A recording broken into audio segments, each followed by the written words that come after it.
Madam Deputy High Commissioner for Refugees, welcome to Ukraine. Thank you. Pleasure to see you, as a former UNHCR colleague especially. We won't talk about the details. People know about the scale of the humanitarian challenges here. It's been going on for months, but even before that, there were problems since 2014. In 2 words, your mission, why have you come at this particular stage to Ukraine?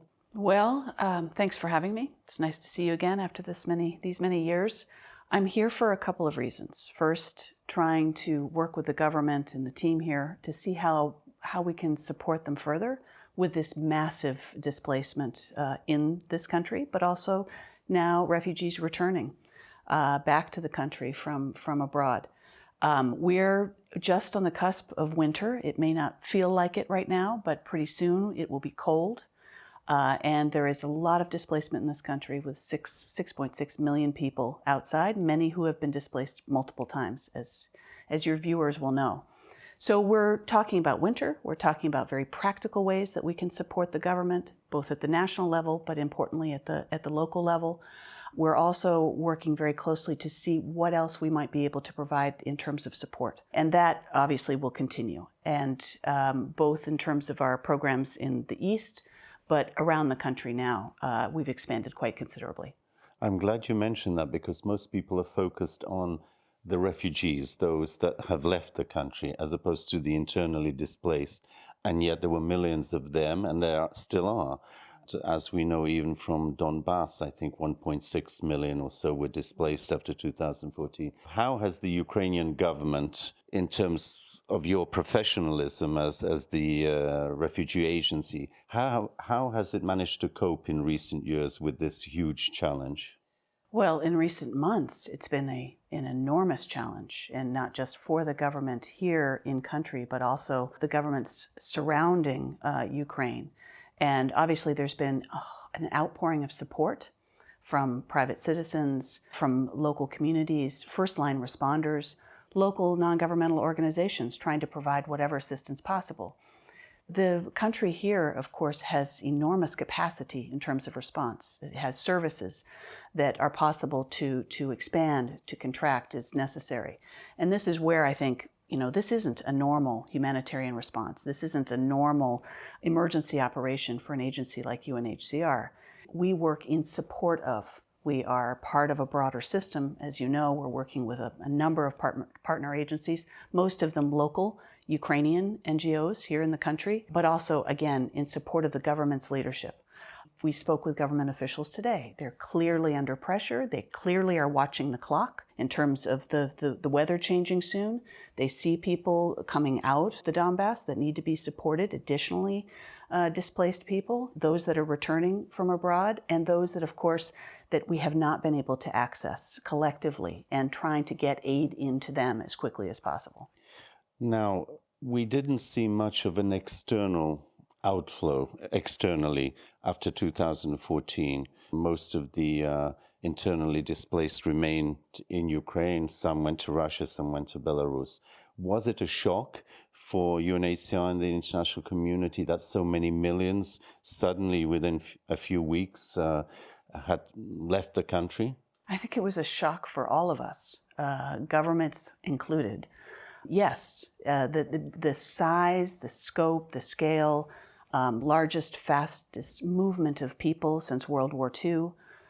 We're talking about external displacement, refugees that approach between 6 and 7 million people that are now across Europe, further abroad. And that's something that I think the frontline responders, again, were there.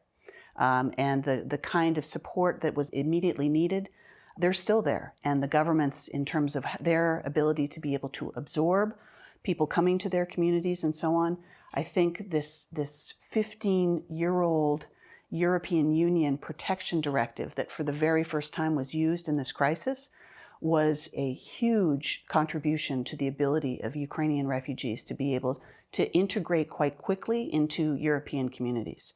We've, of course, advocated for that kind of protection to be provided also for other refugees, and I think there's a real potential here. It was a big surprise, but there are also the Compact on Refugees that was adopted just a few years ago talks about inclusion. And in many ways, the Ukrainian response by the neighbors, by others further in terms of integration and health and education.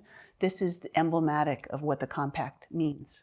You've partly answered my next question, which is lessons learned the last few months and things to avoid or to do differently.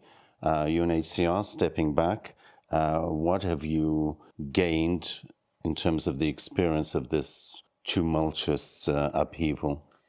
We don't respond to situations like this with the traditional forms of humanitarian aid. We don't create parallel systems of protection and aid. We look at what exists and try to build and support those mechanisms to be able to ensure that refugees can get back on their feet very quickly and that host communities are supported. Does that mean, for example, additional long-term, medium to long-term support for an education ministry that may need more teachers, for translation of education materials for those students that may not know the language? There are a number of, I think, lessons that we can identify from this, but that's the best form of protection, is not the kind of aid that we would provide directly, but it's the ability for people to be able to stand up for themselves, self-reliance, support themselves, find jobs, put their kids in school, and other services that perhaps they're displaced, but if they're in a community for any period of time, and we know that from many refugee situations around the world, that's the best form of protection. Okay, allow me to lead up to a conclusion. I'll ask the obvious questions. Can you give us an idea of how much all this has cost so far? Both the operations in Ukraine, but in neighboring countries beyond. And secondly, I think the question that worries a lot of people, is there donor fatigue? Is there, countries who are host country fatigue? We've heard of certain problems in some of the neighboring countries and beyond. So for the longer term perspective, what have we managed to achieve in terms of the support, and what are the longer term challenges? Thanks for asking the question. So first off, we have an appeal inside Ukraine with the UN system and partners that now is $4.3 billion, one of the biggest in the world. The neighbors, we call it a refugee response plan. We have, dozens of partners that are part of the response with us, including government partners as well. It's about $1.2 billion. And that includes the broader regional response. That's for 2022. This is not a crisis, a situation that's going to go away overnight. There's going to be a need for sustained support well into 2023, and I would say even beyond. Even if the war ended tomorrow, there will be massive needs, both in terms of the immediate humanitarian type support for those returning and trying to make something of their lives and their communities that may have been damaged, but long-term reconstruction.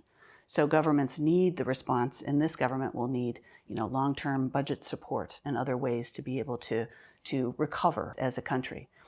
There is not, I would say, donor fatigue at this point, but I think there are big concerns that the eyes of the world turn away.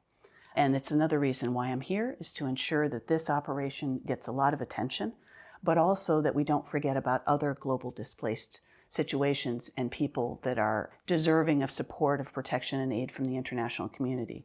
And this is where we've seen a big impact of the war here in Ukraine and the knock-on effect with other displacement. We talk often about, Ukraine being the breadbasket of the world, the impact on fuel, increased inflation, other ancillary impacts of the war, which has been massive and global. But also when it comes to humanitarian aid and our ability to be able to raise resources that are saving lives elsewhere, it has also been impacted. So we always say additional support, private support. We've had a record year of private sector fundraising, including for the situation here in the region, but we need that support to go beyond these borders and beyond this region, because there are so many people in need around the world, with 100 million forcibly displaced people.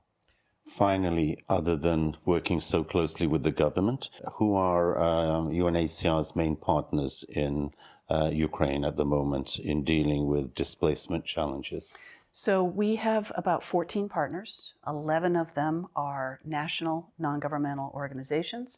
Some of them started and focused in the East, and we've been partners since 2014. And others have expanded their operations across the country as the needs of people have increased.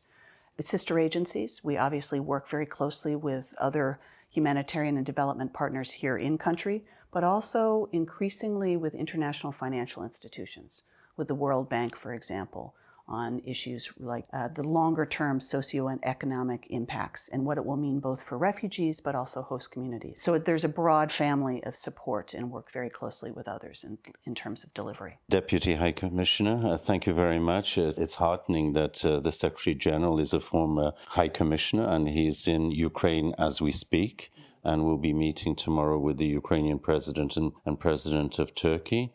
So I think he understands these issues better than many others. And let's hope that together we can continue to make a difference. Thank you very much for your time and for sharing this information with us. Thank you very much for having us.